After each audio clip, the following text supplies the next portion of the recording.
Orasyon sa taong di na nagpaparamdam sa iyo gamit ang puting kandila.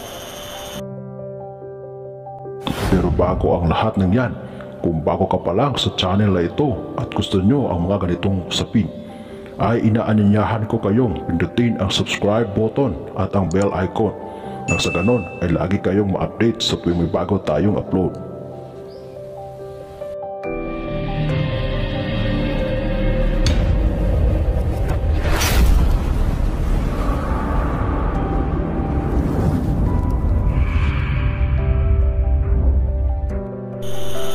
Sa araw na ito ay ating ibabahagi ang isang orasyon sa taong di na nagpaparamdam sa iyo gamit lamang ang kandilang puti.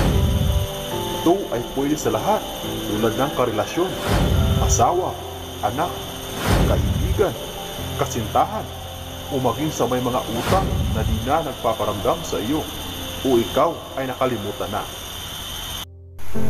Narito po ang ating gagawin. Ito ay simple lamang, kaya panoorin maigi para makuha mo ang mga gagawin.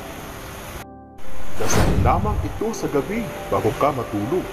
Sa oras, ikaw lang ang pipili, basta gawin ito sa gabi. Magsindi ng puting kandila, mas maganda sa altar po ito sindihan.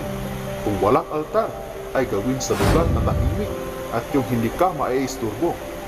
Pagkatapos masindihan ang kandila, ay magdasal ng isang mamanalo at isang sumasampalataya hanggang sa ipinako sa krus.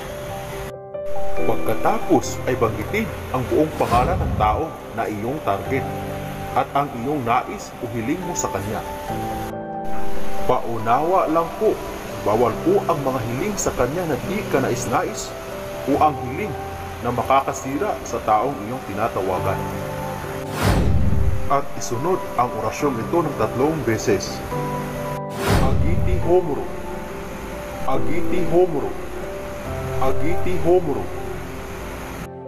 At pagkatapos ay patayin ang kandila sa pamamagitan ng pag-ihip nito. Gawin ito tuwing gabi hanggang siya ay magpaparamdam sa iyo. Lagi lamang tatandaan na sa anumang ritual na gagawin ay dapat buo ang iyong pananalig, pagtitiwala na ito'y gagana para sa iyo.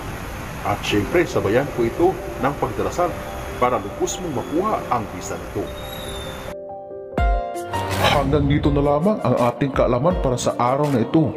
Muli, maraming salamat sa inyong walang sawang panonood. God bless us all.